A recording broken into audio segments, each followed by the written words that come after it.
जैसे कि last lecture में हमने देखा था कि long term capital and short term capital, इसे हमने समझा था कि लॉन्ग टर्म कैपिटल किसे बोलते हैं एंड शॉर्ट टर्म कैपिटल हम किसे बोलते हैं। ठीक है, थोड़ा एक बार रिवाइज कर लेते हैं, तो उसके बाद हम इसके कैलकुलेशन समझेंगे कि इसका कैलकुलेशन कैसे करना होता है। ओके, देखो हमने लास्ट लेक्चर में देखा था।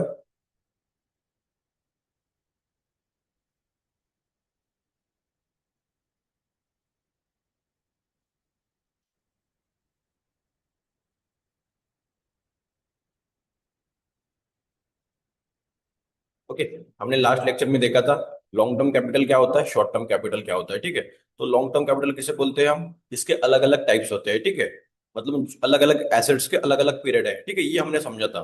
देखो, ये जीरो बॉन्ड है, unit of UTI, shares, mutual fund, अगर ये एक साल से कम है तो इसे हम क्या बोलते हैं, शॉर्ट टर्म कैपिटल गेन। ठीक है, एक साल से ज्यादा है तो इसे क्या बोलते हैं हम, लॉन्ग टर्म कैपिटल गेन। ठीक है, उसका बाद हमने देखा था बिल्डिंग, अनलिस्टेड शेयर, लैंड, ये अगर 2 साल से कम है तो इसे हम शॉर्ट टर्म बोलते हैं, एंड 2 साल से ज्यादा है तो इसे लॉन्ग टर्म बोलते हैं। ठीक है, फिर उसके बाद ऑल अदर एसेट्स, ठीक है, जैसे कि ज्वेलरी, है ना, आर्ट, उसके बाद म्यूचुअल फंड। ठीक है, लेकिन डेप ओरिएंटेड म्यूचुअल फंड भी अलग होता है कि इक्विटी एंड डेप ओरिएंटेड। जो डेप ओरिएंटेड वाला है उसे 3 साल, ठीक है, एंड अनलिस्टेड डिबेंचर, सिक्योरिटीज, ये अगर 3 साल से कम है तो ये शॉर्ट टर्म में आते हैं, एंड 3 साल से ज्यादा है तो लॉन्ग टर्म में आते हैं। आई होप यहाँ तक आपको अंडरस्टैंड हुआ। ठीक है, और आज के लेक्चर में हम देखने वाले हैं इंडेक्सेशन क्या होता है एंड कैलकुलेशन क्या होता है। ठीक है, देखो सबसे पहले मान लो,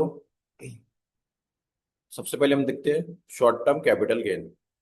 ठीक है,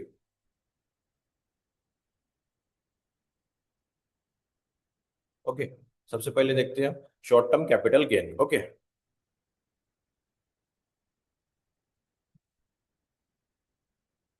ठीक है, फॉर एग्जांपल मान लो कि मैंने एक घर परचेस किया। ठीक है, 2010 में। ठीक है, सॉरी एक मिनट,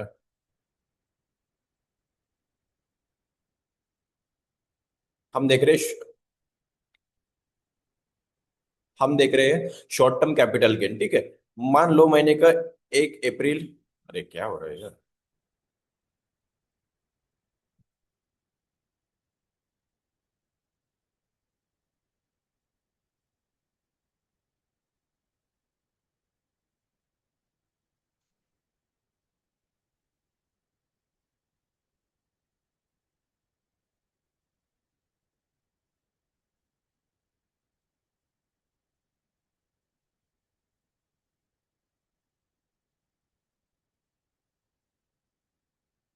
ठीक है, हम क्या देख रहे हैं, शॉर्ट टर्म कैपिटल गेन। ठीक है, इसे सबसे पहले अंडरस्टैंड कर लेते हैं कि इसका कैलकुलेशन कैसे होता है। ठीक है, देखो मान लो कि मैंने 1 अप्रैल 2024, ठीक है, 1 अप्रैल 2024 को मैंने एक 10 लाख का घर परचेस किया है। कितने का, 10 लाख का। ओके, ठीक है, और मैंने ये जो घर परचेस किया 2024 में, ठीक है, मैंने यहाँ पर मान लो कि 1 जुलाई 2024 को इस घर को मैंने अच्छा बनाया, मतलब इसमें और 10 लाख रुपए इन्वेस्ट किए। ठीक है, अंडरस्टैंड। देन उसके बाद 1 अप्रैल 2025 को मैंने ये घर क्या कर दिया, सेल कर दिया। ठीक है, कितने में, 40 लाख में। अंडरस्टैंड, 40 लाख में सेल कर दिया। तो जब हम घर सेल करते हैं तो कोई ना कोई पर्सन एक कमीशन लेता है, आपको पता होगा, ब्रोकरेज। तो मैंने उसको ये कमीशन भी दिया, 1 लाख रुपए। ठीक है, अंडरस्टैंड। आई होप यहाँ तक आपको अंडरस्टैंड हुआ। क्या किया मैंने, सबसे पहले एक घर परचेस किया। ठीक है, देखो मैंने क्या किया, घर परचेस किया 2024 में, कितने का, 10 लाख का। ठीक है, मैंने थोड़ा घर को रिनोवेट किया, 10 लाख रुपए इन्वेस्ट किया। ठीक है, उसके बाद मैंने उस घर को 1 अप्रैल 2025 में कितने में बेच दिया, 40 लाख में बेच दिया, और 1 लाख रुपए जो ब्रोकर होता है मैंने उसको पे किया एज अ, मतलब एक्सपेंस। ठीक है, डॉक्यूमेंटेशन वगैरह जो प्रोसेस होती है, मैंने उसमें 1 लाख रुपए खर्चा किया। आई होप यहां तक आपको अंडरस्टैंड हुआ। ठीक है, अभी इसका हम कैलकुलेशन कैसे निकालेंगे, ठीक है, ये समझते हैं। सबसे पहले देखो, ये जो घर मैंने परचेस किया था, ठीक है, ओके, और ये घर सेल किया। ठीक है, यहाँ पर मेंशन कर देता हूँ सेल, यहाँ पे परचेस, यहाँ पे रिनोवेशन, ठीक है। देखो, आप समझो, जब हमने घर सेल किया 40 लाख का, उसे हम क्या बोलते हैं? देखो, यहाँ पर मेंशन करके रखा है फुल, ठीक है। देखो यहाँ पे मेंशन करके रखा है, देखो, FVC, full value of consultation, ठीक है। Okay, full value of consultation. देखो, जो हमने घर सेल किया, ठीक है, उसे हम क्या बोलते हैं? FVC। FVC, full value of consultation कितना है? 40 लाख। अंडरस्टैंड? ठीक है, यहां तक आपको अंडरस्टैंड हुआ? ठीक है, उसके बाद मैंने घर कितने में परचेस किया था? 10 लाख का, ठीक है। उसे हम क्या बोलते हैं? देखो, कॉस्ट ऑफ एक्विजिशन, ठीक है। क्या बोलते हैं? Cost of acquisition. अंडरस्टैंड? ठीक है। उसके बाद मैंने कुछ पैसा घर में लगाया, रीइन्वेस्ट किया, उसे क्या बोलते हैं? कॉस्ट ऑफ, देखो यहाँ पे मेंशन किया है, कॉस्ट ऑफ इम्प्रूवमेंट, ठीक है। COI। अंडरस्टैंड? कितने रुपए लगाए? 10 लाख रुपए। ओके। उसके बाद मैंने 1 लाख रुपए डॉक्यूमेंटेशन ब्रोकरेज में पे किया, ठीक है। रजिस्ट्री वगैरह जो होती है उसमें पे किया, ठीक है। एक्सपेंडिचर, ठीक है। Expenditure incur wholly exclusively connection with such transfer, ठीक है। कितना? 1 लाख रुपए। इसे हम कैलकुलेट करेंगे, ठीक है। देखो मेरा प्रॉफिट कितना हुआ? 40 में से 20 गए, 20, और ये 19। 19 लाख रुपए क्या हुआ? मेरा प्रॉफिट हुआ, ठीक है। इसे हम क्या बोलते हैं? Cross short term. Short term क्यों बोलेंगे हम? देखो, मैंने घर कब परचेस किया था? 2024 में, और बेचा कब? 2025 में। मतलब ये 2 साल से कम है, ठीक है। और मैंने क्या बोला था? अगर कोई भी हाउस प्रॉपर्टी 2 साल से कम होती है तो उसे हम क्या बोलते हैं? Short term capital gain. I hope यहाँ तक आपको अंडरस्टैंड हुआ, ठीक है। उसके बाद देखो हमें कुछ, देखो यहाँ पर हम समझते हैं, देखो, जो हम घर सेल करते हैं उसे क्या बोलते हैं? फुल वैल्यू ऑफ कंसल्टेशन, ठीक है। ओके। उसके बाद हम यहां से माइनस करते हैं एक्सपेंडिचर, फॉर एग्जांपल जो रजिस्ट्री वगैरह होती है, ठीक है, हम ट्रांसफर करते समय तो हम वो माइनस करते हैं। उसके बाद कॉस्ट ऑफ एक्विजिशन, इसका मीनिंग क्या होता है? कॉस्ट ऑफ एक्विजिशन मतलब मैंने जो घर परचेस किया उसकी वैल्यू, ठीक है। उसके बाद कॉस्ट ऑफ इम्प्रूवमेंट, मैंने घर रिनोवेट किया उसकी वैल्यू, ठीक है। ये सब हम माइनस करते हैं, ठीक है। उसको तुम्हारा क्या निकलता है? Gross short term capital gain, ठीक है। उसके बाद हमें कुछ एग्जाम्पशन मिलता है। एग्जाम्पशन मतलब क्या? गवर्नमेंट क्या बोलती है कि आपने जो प्रॉफिट किया, तो अगर आप प्रॉफिट कहीं अच्छी जगह इन्वेस्ट करते हो, मतलब आप घर घर की जगह घर ले लेते हो, ठीक है, तो आपके वो माइनस हो जाएंगे। फॉर एग्जाम्पल मुझे जो 19 लाख का प्रॉफिट हुआ उसमें से मैंने क्या किया? 15 लाख का फिर से एक घर ले लिया, ठीक है। तो मुझे टैक्स सिर्फ 4 लाख पे करना पड़ेगा, ठीक है। और मैंने अगर पूरा 19 लाख का ही घर ले लिया, मतलब 19 लाख इन्वेस्ट कर दिया है, तो मुझे पूरी 19 लाख का एग्जम्पशन मिलेगा और मुझे टैक्स 0 पे करना पड़ेगा। अंडरस्टैंड? आई होप जो शॉर्ट टर्म कैपिटल गेन है आपको अंडरस्टैंड हुआ। मैं फिर से एक बार रिपीट करता हूँ, ठीक है। देखो, हम क्या पढ़ रहे हैं? Short term capital gain. हम क्या पढ़ रहे हैं? शॉर्ट टर्म कैपिटल गेन, ठीक है। देखो फिर से रिवाइज करता हूँ इसको एक बार। देखो, हम क्या पढ़ रहे हैं? शॉर्ट टर्म कैपिटल गेन, ठीक है। देखो, अंडरस्टैंड? तो इसे मैं एग्जांपल के साथ आपको समझाता हूँ। मैंने क्या किया? एक घर परचेस किया 1 अप्रैल को, 1 अप्रैल 2025, ठीक है। 1 अप्रैल 2025 को मैंने क्या किया? घर परचेस किया, जिसकी प्राइस है 10 लाख रुपए। कितनी? 10 लाख रुपए, ठीक है। उसके बाद उस घर को मैंने रीनोवेट किया, है ना?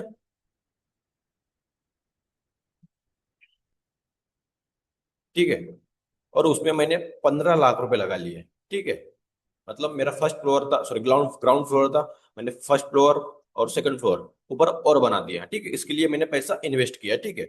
उसके बाद मैंने उस घर को, ठीक है, 1 साल बाद सेल कर दिया, ठीक है। क्या कर दिया? सेल कर दिया। अभी ये डेट आने की है, ठीक है। 1 साल बाद सेल कर दिया, ओके। कितने में सेल किया मैंने? मैंने सेल किया उसको 35 लाख में, ठीक है। कितने में? 35 लाख में उसको सेल किया। और जब मैंने सेल किया तो मुझे कुछ डॉक्यूमेंटेशन फीस वगैरह लगी, ठीक है। अंडरस्टैंड? तो हम क्या निकाल रहे हैं अभी? शॉर्ट टर्म कैपिटल गेन, ठीक है। तो हम कैसे निकालते हैं? देखो, जो हमारी सेल की वैल्यू होती है, ठीक है, उसे हम क्या बोलते हैं? फुल वैल्यू ऑफ कंसल्टेशन, ठीक है, FVC कितनी है हमारी full value of consultation? 35 lakh. कितनी है? 35 लाख। उसमें से हम क्या करते हैं? माइनस करते हैं, ठीक है, क्या? एक्सपेंडिचर। ये जो एक्सपेंडिचर ये क्या करते हैं? माइनस करते हैं, ठीक है।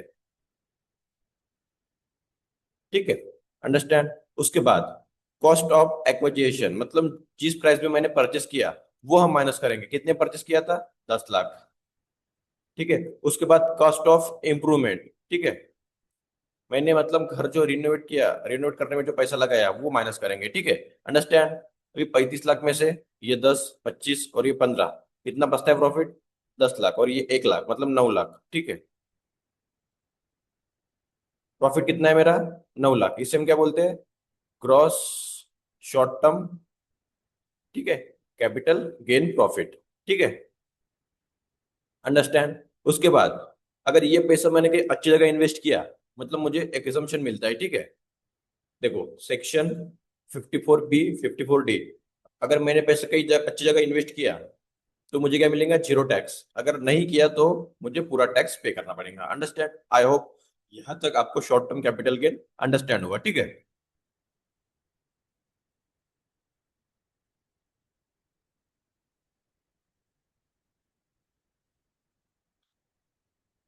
ओके, देखो जो मैंने आपको बताया था इंडेक्सेशन, ठीक है, ये इंडेक्सेशन कहाँ पे लगता है हमको? लॉन्ग टर्म में। शॉर्ट टर्म में नहीं लगता, क्योंकि हमने कम टाइम में उसको परचेस करके सेल किया है ना, इसलिए, ठीक है। तो जो लॉन्ग टर्म अभी कैलकुलेशन हम करेंगे, इसमें हम समझेंगे कि इंडेक्सेशन कैसे लगता है, ठीक है। चलो इसे भी हम एग्जांपल के साथ समझते हैं, ठीक है। ठीक है, अभी हमने क्या देखा था? Short term. अभी हम क्या देखने वाले हैं? लॉन्ग टर्म कैपिटल गेन, ठीक है। तो इसे हम समझते हैं लॉन्ग टर्म कैपिटल गेन क्या होता है। ओके, देखो, मैंने एक घर परचेस किया 2010 में, ठीक है, जिसकी प्राइस थी 30 लाख रुपए, ठीक है। और मैंने उस घर को सेल किया 2024 में, अंडरस्टैंड। 2024 में मैंने इसको सेल किया, ठीक है, कितने में? 2 CR में, अंडरस्टैंड। उसके बाद मैंने क्या किया?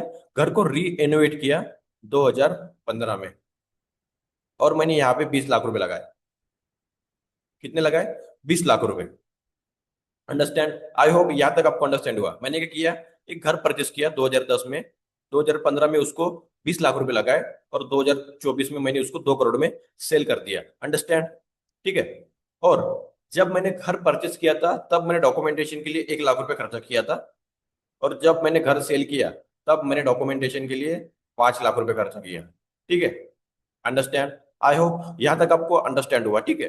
तो हमें जो लॉन्ग टर्म कैपिटल गेन है, इसका कैलकुलेट करना है कि इस पे टैक्स कितना आएगा, ठीक है। सबसे पहले मैं एक बार आपको और समझा देता हूँ कि मैंने जो बताया। देखो मैंने क्या बोला आपको? हम क्या निकाल रहे हैं? Long term capital gain. मैंने क्या किया? 2010 में एक घर परचेस किया, ठीक है, कितने का? 30 लाख रुपए का। और 1 लाख रुपए कहा दिए? डॉक्यूमेंटेशन में एक्सपेंस खर्चा किया मैंने।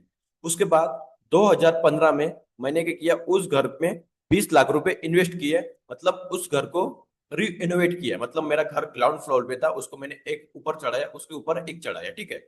उसमें मैंने 20 लाख रुपए खर्चा किए। उसके बाद 2024 में मैंने उस घर को 2 करोड़ में बेच दिया, और जब बेचा मैंने तब डॉक्यूमेंटेशन के लिए मैंने 5 लाख रुपए खर्चा किया, अंडरस्टैंड। आई होप ये अंडरस्टैंड हुआ। तो अभी हमको कैलकुलेट करना है कि इसमें कितना टैक्स आएगा, ठीक है। देखो, सबसे पहले क्या करना है हमको? हमें कौन सी वैल्यू लेनी है? FVC, full value of consideration, ठीक है, फुल वैल्यू ऑफ कंसिडरेशन, ठीक है, अंडरस्टैंड। ये कौन सी वैल्यू होती है? सेल की, मतलब जिस प्राइस में हमने सेल किया है। कितने में हमने सेल किया है? 2 CR। ये देखो बहुत इजी है, एंड सेम भी है जो हमने शॉर्ट टर्म का निकाला था, ठीक है। उसके बाद हमें यहाँ पर क्या लेना है? एक्सपेंडिचर, मतलब जो हमने खर्चा किया, ठीक है। पहले कितना खर्चा किया था? 1 लाख रुपए। उसके बाद 5 लाख रुपए, टोटल खर्चा कितना किया? 6 लाख रुपए, अंडरस्टैंड। उसके बाद मैंने जो घर था, ठीक है, कितने में परचेस किया था? 30 लाख रुपए। उसे हम क्या बोलते हैं? कॉस्ट ऑफ एक्विजिशन, अंडरस्टैंड,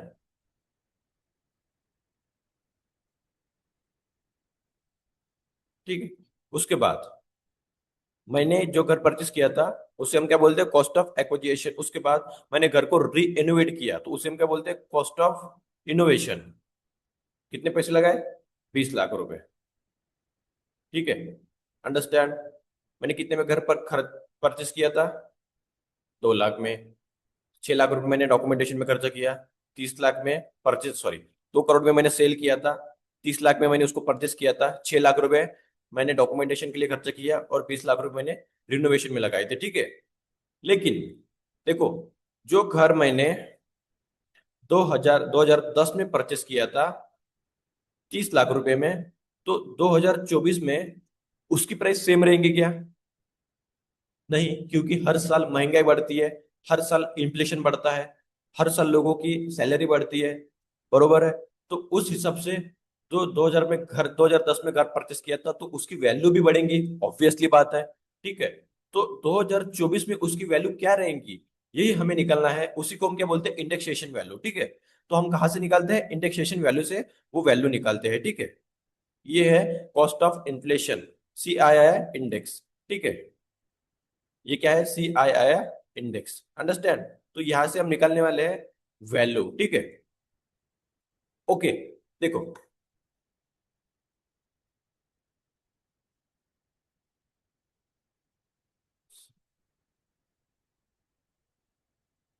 देखो, हम क्या निकालने वाले हैं? कॉस्ट इन्फ्लेशन इंडेक्स, ठीक है, इसकी वैल्यू निकालने वाले हैं, ओके। तो ये जो चार्ट है आप इसको समझ लो, ये इंपॉर्टेंट है क्योंकि यहां से आपकी जो वैल्यू होती है वो निकली जाती है, ठीक है। देखो, अभी हमने घर कब परचेस किया था?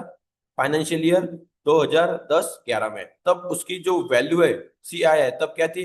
167, ओके। और जब हमने घर सेल किया फाइनेंशियल ईयर 24-25 में, तब उसकी वैल्यू क्या है?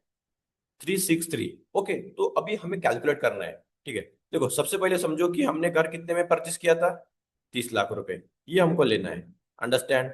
उसके बाद यहाँ पे मल्टीप्लाई करना है, और हमने कितने में सेल किया तब उसकी वैल्यू क्या थी फाइनेंशियल ईयर 24-25, और उसकी वैल्यू क्या थी? 363, ठीक है।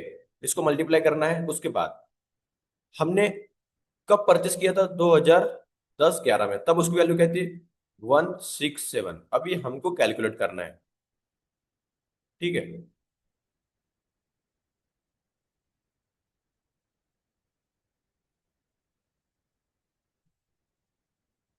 30 लाख इंटू 363 इंटू, ठीक है, डिवाइडेड बाय 167, ठीक है। कितनी वैल्यू हो जाएंगी इसकी? 65,20,958, अंडरस्टैंड। किसकी वैल्यू हो जाएंगी इतनी? 30 लाख की वैल्यू कितनी हो जाएंगी? 2024-25 में 65 लाख, ठीक है। ये देखो, तो फिर यहाँ पे 30 लाख आएगा क्या? नहीं, यहाँ पे कितना आएगा? 65 लाख, अंडरस्टैंड, कितना आएगा?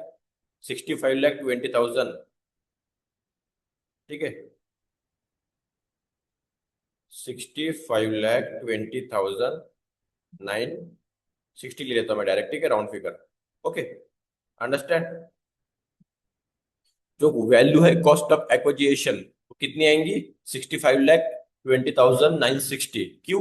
क्योंकि हर साल इन्फ्लेशन बीट होता है, तो उस इन्फ्लेशन को बीट करने के लिए हम कैलकुलेट करते हैं ये इंडेक्सेशन, ठीक है, ओके। तो अभी 2024 में इसकी वैल्यू क्या हो जाएंगी? 65,20,000, ठीक है। उसके बाद अभी हमने घर बनाया, घर को री इनोवेट किया 2015 में, ठीक है। 2015 में हमने क्या किया? घर को री इनोवेट किया, तब उसकी वैल्यू क्या थी? 20 लाख रुपए। लेकिन और इन्फ्लेशन बढ़ा तो उसकी वैल्यू फिर से चेंज हो जाएंगे, तो ये भी हमें कैलकुलेट करना पड़ता है, ठीक है। तो ये भी हम सेम कैलकुलेट करेंगे। देखो, 2015-16 फाइनेंशियल ईयर, तब उसकी वैल्यू क्या थी? 254, ठीक है। तो यहाँ पे हम लेंगे 20 लाख इंटू, कब हम बेच रहे घर? 2024-25, तो यहाँ पे क्या आएगा? 663 और कब हमने बनाया था घर को? 2014-15-16 में, तो वैल्यू क्या थी? 254। इसको हम मल्टीप्लाई करेंगे,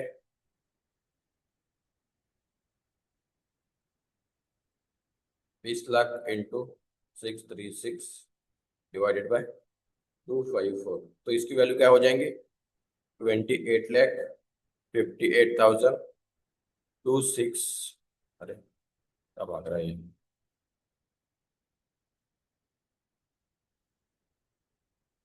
267, ठीक है।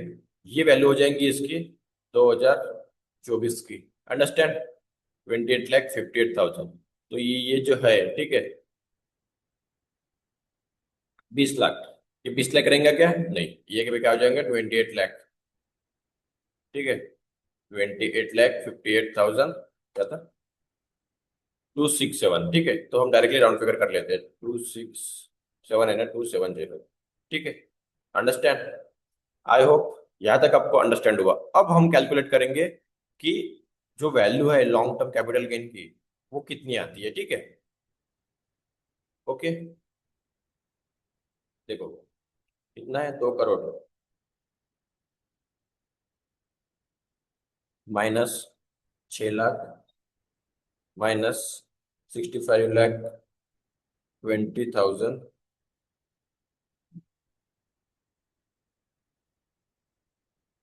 960 माइनस 28,58,270, ठीक है। कितना प्रॉफिट आ जाएगा? 1 CR। एक मिनट।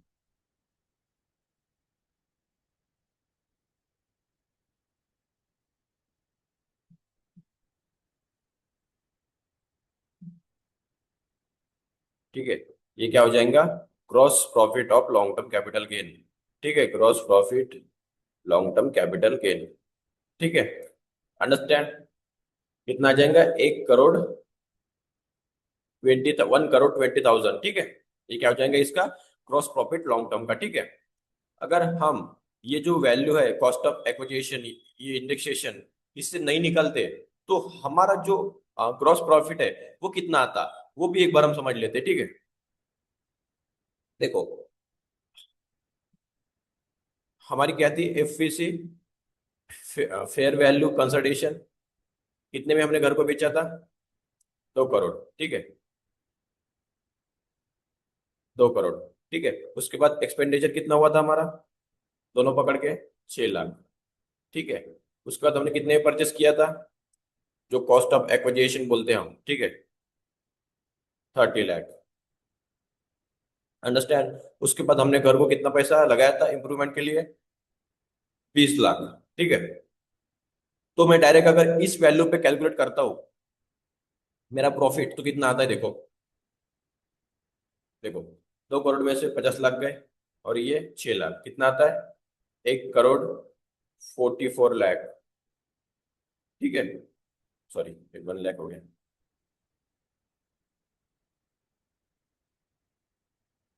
1,44,00,000, ठीक है। ये क्या हो जाएगा मेरा? क्रॉस प्रॉफिट, ठीक है। इफ मैंने, अगर ये जो वैल्यू है कॉस्ट इन्फ्लेशन इंडेक्स, इससे नहीं निकाला तो, और अगर इससे निकाला, इससे मैंने कैलकुलेट किया, तो मेरा कितना हो जा रहा है? 1 करोड़, ठीक है। मतलब लगभग लगभग 44 लाख का मेरा टैक्स सेव हो रहा है, ठीक है। कितना? 44 लाख का मेरा क्या हो रहा है? टैक्स सेव हो रहा है, क्योंकि हर साल इन्फ्लेशन बढ़ता है, तो इन्फ्लेशन को बीट करने के लिए हमें ये इंडेक्सेशन से कैलकुलेट करना पड़ता है। अंडरस्टैंड? उसके बाद यहाँ पे क्या आते हैं? डिडक्शंस, ठीक है। यहाँ पे क्या आते हैं? सॉरी, एग्जम्पशन मिलता है हमें, ठीक है। ये देखो, ये सेक्शंस लिखे हैं, एग्जम्पशन मिलते हैं। अगर ये पैसे मैंने इन्वेस्ट किया अच्छी जगह पर, तो मुझे कोई टैक्स पे नहीं करना पड़ेगा, या फिर जितना टैक्स बचेगा उतना ही पे करना पड़ेगा, ठीक है। अगर मैंने नहीं किया, तो मुझे जो पूरा टैक्स है वो पूरा पे करना पड़ेगा। अंडरस्टैंड? ये क्या है? हमारी टैक्सेबल वैल्यू। आई होप आपको short term and long term दोनों अंडरस्टैंड हुए, ठीक है। मैं एक बार रिवाइज कर लेता हूँ,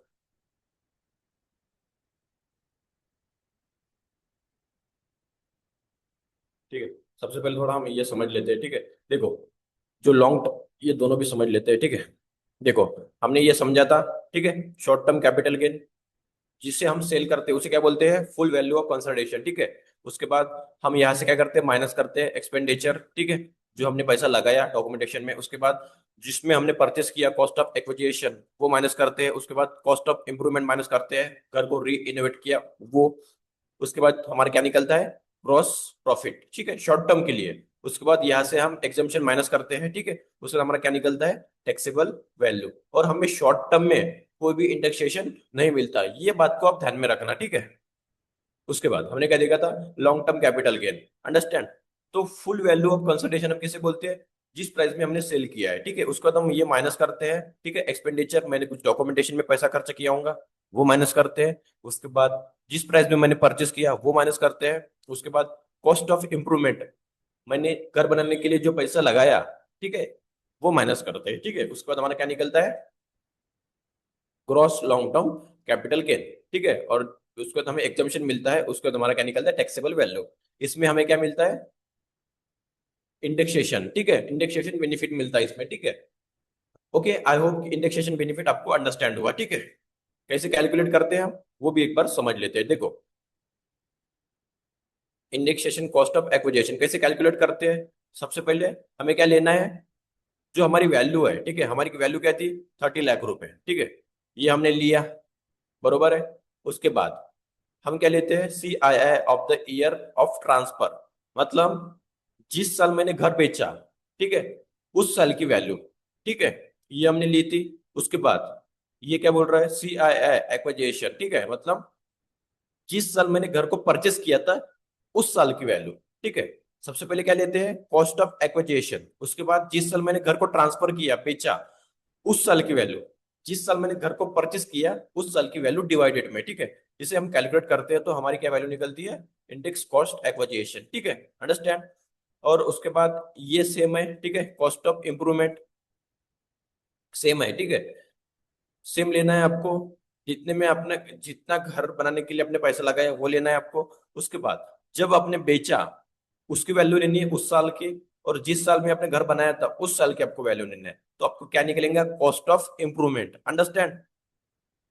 अभी आपके मन में क्वेश्चन होगा कि ये जो इंडेक्सेशन है ये सब में लगता है क्या, नहीं, सिर्फ ये जो बॉन्ड है, बॉन्ड, इसको छोड़ के, ठीक है, इसको छोड़ के बाकी जीरो कूपन बॉन्ड में भी हमें इंडेक्सेशन बेनिफिट मिलता है, ठीक है। उसके बाद capital index bond issue by government, अगर गवर्नमेंट ने कुछ कैपिटल इंडेक्स इशू किए है, ठीक है, तो वहां पे भी हमें बेनिफिट मिलता है, ठीक है। उसके बाद sovereign gold bond issue bye RBI, अगर RBI ने कुछ सॉवरिन गोल्ड बॉन्ड इशू किए तभी हमें इंडेक्सेशन का बेनिफिट मिलता है, ठीक है। और जो बॉन्ड होता है इसमें हमें कुछ इंडेक्सेशन का बेनिफिट नहीं मिलता, अंडरस्टैंड। आई होप यहाँ तक आपको अंडरस्टैंड हुआ, ठीक है। और ये जो है 1/4/2001 ये हम नेक्स्ट चैप्टर में समझेंगे, ठीक है। थोड़ा एक बार मैं फिर से रिवाइज कर लेता हूँ। देखो, हमने क्या समझा था, देखो हमने क्या समझा था, short term capital gain. Short term capital gain हम किसे बोलते हैं, जो जिसके मतलब एसेट्स के कुछ साल होते हैं, ठीक है। हम अभी प्रॉपर्टी का देख रहे हैं तो 2 साल के अंदर जो होता है प्रॉपर्टी का, उसे हम क्या बोलते हैं, शॉर्ट टर्म कैपिटल गेन, ठीक है। तो इसका मैंने एग्जांपल दिया था कि अगर मैंने 1/4/2024 में एक घर परचेस किया 10 लाख रुपए का, ठीक है, और 1 जुलाई 2024 में मैंने 10 लाख रुपए घर बनाने के लिए इन्वेस्ट किए, ठीक है, मतलब रिनोवेशन किया, ठीक है। और उस घर को मैंने 1/4/2025 में बेच दिया 40 लाख में, ठीक है। और वहां पे कुछ मैंने खर्चा किया डॉक्यूमेंटेशन के लिए 1 लाख रुपए। तो इसका कैलकुलेशन हम कैसे करते हैं, सबसे पहले हम क्या लेते हैं, full value of consideration, understand, मतलब जिस प्राइस में हमने सेल किया है, ठीक है।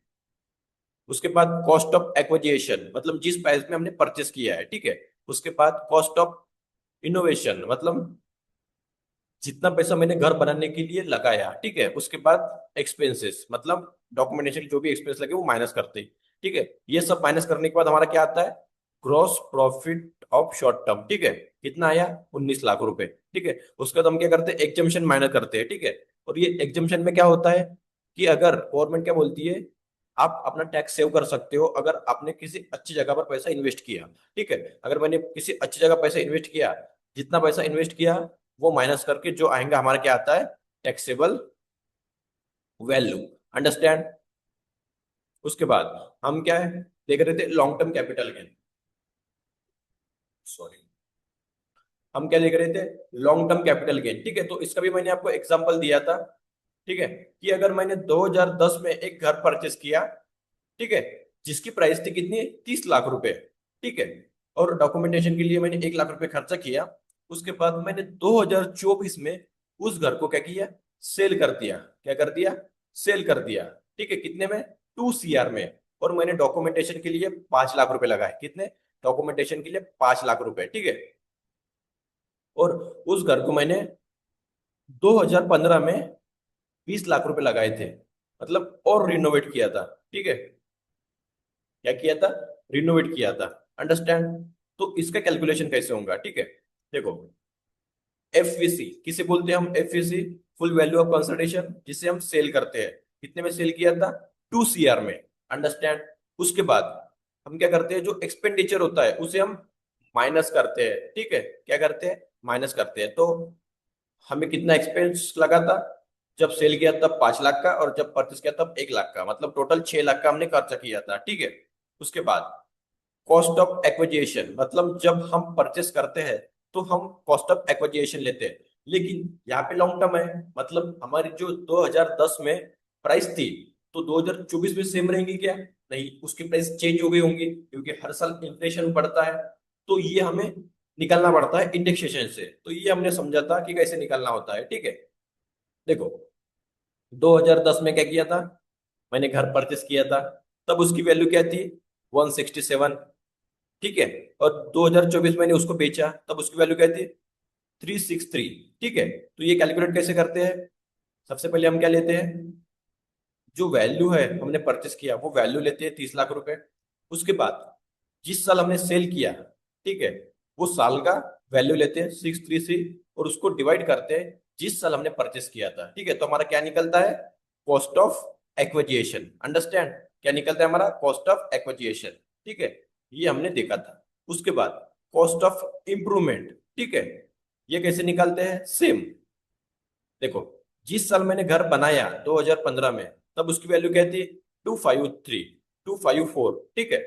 और जब सेल किया तब वैल्यू क्या थी, 363, ठीक है। तो ये वैल्यू लेना है, 20 लाख रुपए, जिस साल जितना हमने पैसा लगाया रिनोवेशन के लिए।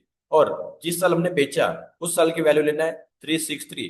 और जिस साल हमने परचेस किया था, उस साल की वैल्यू लेना है 254। अंडरस्टैंड। तो हमारा क्या निकलेगा, कॉस्ट ऑफ इंप्रूवमेंट। अंडरस्टैंड। निकला कॉस्ट ऑफ इंप्रूवमेंट हमारा 28 लाख। तो ये सब हम माइनस करते हैं, इसे हम कैलकुलेट करते हैं, तो हमारा क्या निकलता है, gross profit of long term capital gain. कितना निकल रहा है, 1 करोड़। कितना, 1 करोड़। अंडरस्टैंड। और इसे जो हमने अभी कैलकुलेट किया, ये इंडेक्सेशन, अगर ये मैं कैलकुलेट नहीं करता हूं, तो मेरा ग्रॉस प्रॉफिट कितना आएगा, ये हम समझते हैं। देखो, कितना आएगा, 1 करोड़ 44 लाख, अगर मैंने इंडेक्सेशन कैलकुलेट नहीं किया, ठीक है, नहीं किया तो, ठीक है। और दोनों में डिफरेंस कितना आ रहा है, 44 लाख का। देखो मेरे मतलब 44 लाख का मेरा जो प्रॉफिट है वो कम आ रहा है। क्यों, क्योंकि इन्फ्लेशन को बीट किया मैंने, ठीक है। तो मुझे टैक्स किस पे देना पड़ेगा, लॉन्ग टर्म में, ये जो वैल्यू है, जो इंडेक्सेशन निकलने के बाद आती है उस पर, ठीक है, एक 1 करोड़ पे, ठीक है। उसके बाद जो मेरे एग्जाम्पशंस है, वो मैं माइनस करूंगा, ठीक है। एग्जाम्पशन मतलब क्या, अगर मैंने ये पैसा किसी अच्छी जगह इन्वेस्ट किया, ठीक है, तो ये माइनस करूंगा, और यहाँ से जो वैल्यू आएंगे उसे हम क्या बोलते हैं, टैक्सेबल वैल्यू। इस पर हम क्या करेंगे, गवर्नमेंट को टैक्स पे करेंगे, ठीक है। आई होप यहाँ तक आपको अंडरस्टैंड हुआ, ठीक है। हमने क्या देखा, short term long term capital gain, ठीक है। उसके बाद हम देखेंगे नेक्स्ट चैप्टर में कि 2001 से पहले अगर घर परचेस किया तो उसका कैसे निकाला जाता है, ठीक है। क्योंकि यहाँ पर आप देख सकते हो इंडेक्सेशन में 2001 तक ही दिया है, उसके पहले का नहीं दिया है, तो आप कैसे कैलकुलेट करोगे, ठीक है। एंड आपके लिए एक होमवर्क है कि यहाँ पे 2025 2026 का जो वैल्यू है वो क्या रहेंगी, ठीक है। सो आपको कैलकुलेट करके लाना है, ठीक है। सो इस लेक्चर को वाइंड अप करते हैं, एंड थैंक यू।